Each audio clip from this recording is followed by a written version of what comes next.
తెలుసా నీకు అక్క? అమ్మ నీకు? నాకు తెలియదు. హనుమంతుడి రూపం శివుడు తీసుకున్నాడు.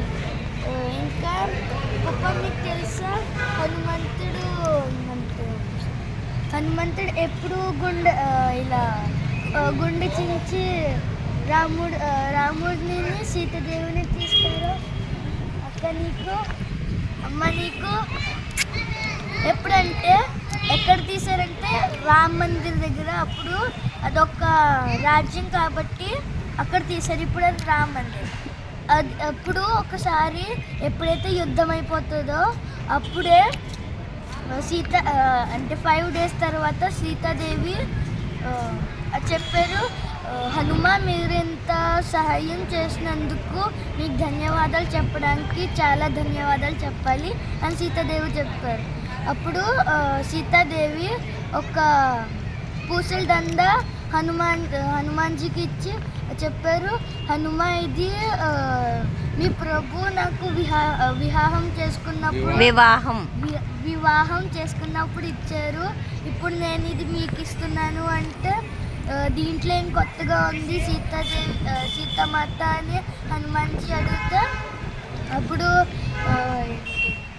సీతాదేవి చెప్పారు, దాంట్లో ప్రతి ముత్యంలో రాముడు మీ ప్రభు గారి ప్రేమ ఉంది అంటే హనుమంతుడు ఆయన పళ్ళుతో దారాన్ని కొరికేశారు.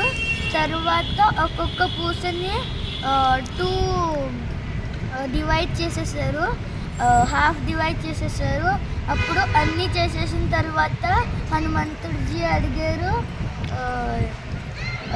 సీతాదేవితో, సీతమ్మ దీంట్లో ఒక్క రాముడు గారు లేరు, అప్పుడు మరి దీనికి ఇదేం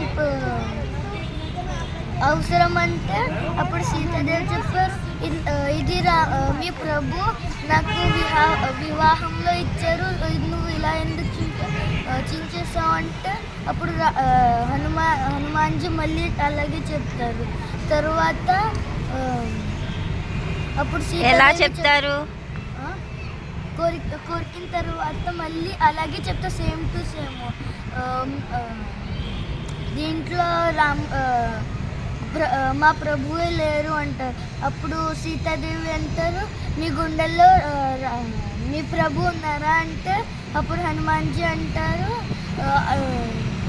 అవును ఉన్నారు, మీరు చూస్తారా అంటే అప్పుడు ఆయన దగ్గర అది ఇక్కడ వేసుకుంటారు కదా వస్త్రం అవన్నీ తీసేసి ఇలా చించి చూపించారు. అప్పుడు ముందు రామ్జీ వచ్చారు, బాణం ఇలా తీసుకుంటా, తర్వాత సీతాదేవి ఇంకా రాముడు వచ్చారు. అయోధ్య మందిర్లోనే అక్కడే ఎక్కడైతే రాముడు ఉంటారో మెట్లు ఉంటాయో రాముడు ఉంటారు కదా, ఆయన ముందే ఆయన అలా ఒక కాలు కింద పెట్టి ఇంకో కాలు పైన పెట్టి ఇలా తీశారు అంతే.